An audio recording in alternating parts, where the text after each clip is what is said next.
Horror कहानियाँ थी। बुरा साया पार्ट 2। क्या हुआ माँ, इतनी परेशान क्यों लग रही हो? क्या बताऊं बेटा, लोग ना फोन करके कुछ भी बोल देते हैं। तुम्हारे कॉलेज से फोन था। हाँ तो क्या कहा उन्होंने? मैं तो छुट्टी की एप्लीकेशन देकर आया हूँ। माँ क्या कह रहे थे वो? नहीं बेटा, जाने दो ना, ऐसी ऐसी बातें करते हैं कि मन खराब हो जाता है। मेरा लाडला बेटा इतने दिन बाद लौट कर आया, इन लोगों ने सारा मूड खराब कर दिया। रुक, मैं तेरे लिए खीर बनाती हूँ। सुशीला जी जैसे ही पलटकर किचन की तरफ जाने लगती है, अचानक से अमन का चेहरा बहुत डरावना और खतरनाक हो जाता है और उसकी शक्ल हूबहू निमिषा जैसी हो जाती है। अपनी गर्दन टेढ़ी करके अमन धीरे से कहता है, कॉलेज वाले ठीक कह रहे हैं माँ, आपका बेटा तो कब का मर चुका है। यहाँ पर आपका बेटा नहीं बल्कि मैं, निमिषा।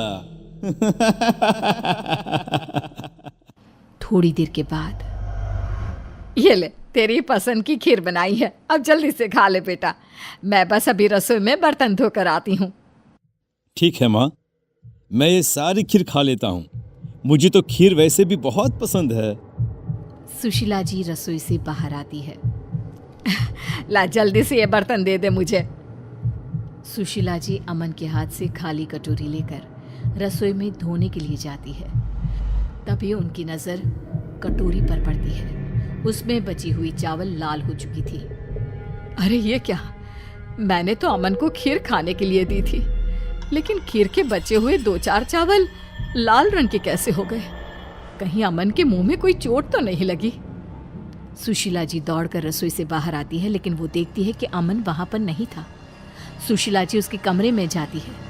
अमन बिस्तर पर चादर ओढ़कर लेटा हुआ था। लगता है बहुत थक गया है, नींद आ गई है। ऐसे अभी डिस्टर्ब करना ठीक नहीं, बाद में पूछ लूंगी। लेकिन फिर भी चावल ऐसे लाल कैसे हो गए, मेरी तो कुछ समझ में नहीं आ रहा।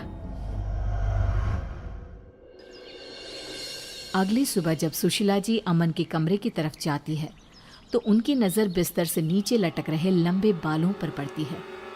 हे भगवान, ये क्या है? अमन के कमरे में किसी लड़की के लंबे लंबे बाल। ये कौन है? अमन! क्या हुआ माँ? अरे इतनी जोर से चिल्ला क्यों रही हो? अभी यहाँ तुम्हारे बिस्तर पर किसी लड़की के लंबे लंबे बाल थे, बेड से नीचे लटक रहे थे बेटा। माँ आपने जरूर कोई बुरा सपना देखा होगा। ऐसा तो कुछ भी नहीं है। यहाँ पर तो मैं हूँ, देखिए, और कोई नहीं है मेरे अलावा। पता नहीं बेटा क्या हो रहा है। तेरे कॉलेज वालों ने जब से बताया है कि आपका बेटा मर चुका है, तब से बहुत डर गई हूँ।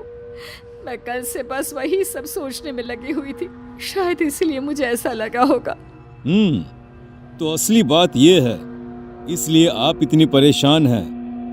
माँ मैं बिल्कुल ठीक हूँ, कुछ नहीं हुआ मुझे।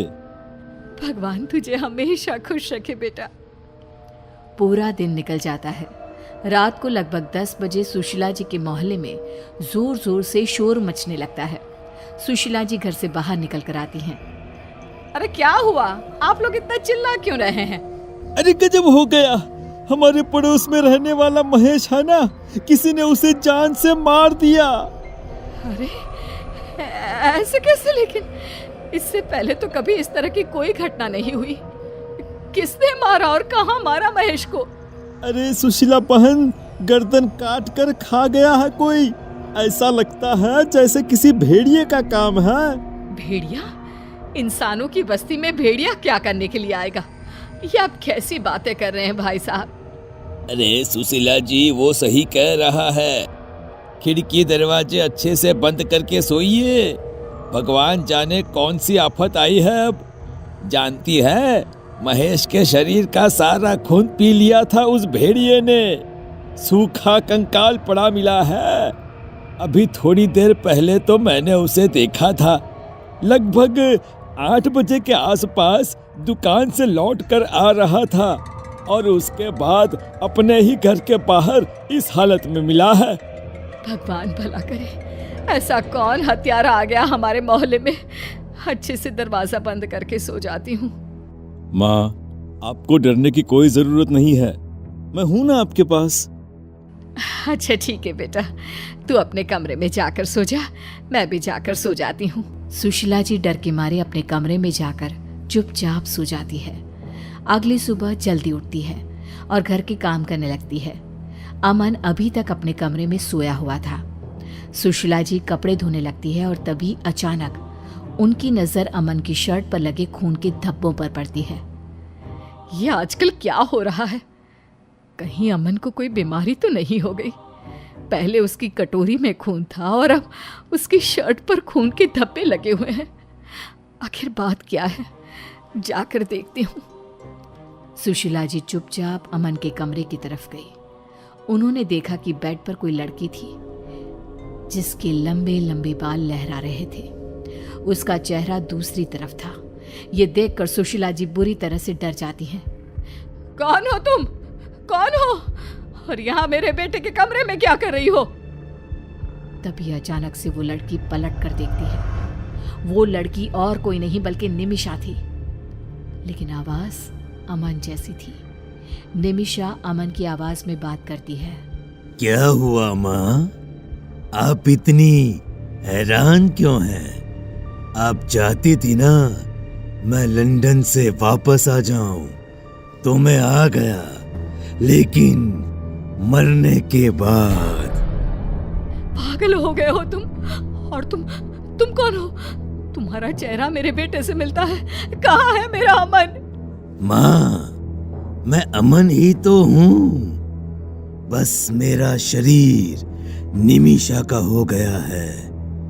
ये निमिषा मुझे लंदन में मिली थी और जानती हैं, वो मर चुकी थी। बस मेरी आत्मा ने निमिषा का शरीर ले लिया, तो अब से आपके पास निमिषा और अमन दोनों रहेंगे माँ। और इतना कहकर निमिषा जोर जोर से हंसने लगती है। ये देखकर सुशीला जी वहां से भागने की कोशिश करती हैं, लेकिन निमिषा अपने लंबे बालों से एक रस्सी बनाकर सुशीला जी को पकड़कर खींच लेती है। माँ, आपको डरने की कोई जरूरत नहीं है। और खबरदार, जो घर से बाहर कदम निकाला तो आपने सुना नहीं, कल किसी ने महेश की गर्दन खा ली, उसे कच्चा चबा गया। जानती हूँ, अच्छी तरह जानती हूँ, लेकिन मैं अपने आप को बचा लूंगी। कुछ नहीं होगा मुझे। महेश की किसी से दुश्मनी होगी, इसलिए उसके साथ ऐसा हुआ होगा। नहीं माँ, किसी के साथ दुश्मनी नहीं थी, बस मुझे बहुत प्यास लगी थी और मुझे किसी का खून पीना था, इसीलिए ये काम मैंने ही किया है। क्या तुमने? मतलब वो भेड़िया कोई और नहीं बल्कि तुम? हाँ, भेड़िया कोई और नहीं बल्कि मैं हूँ। और जानती हैं, मुझे अब फिर से बहुत प्यास लग रही है, खून पीने का मन कर रहा है, और आप मेरी आंखों के सामने हैं, तो मैं किसी और के पास क्यों जाऊं?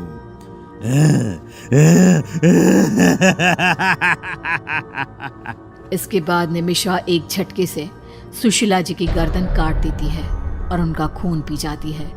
और उसके बाद वो हमेशा के लिए एक बुरा साया बनकर अमन और सुशीला जी के घर में रहने लगती है।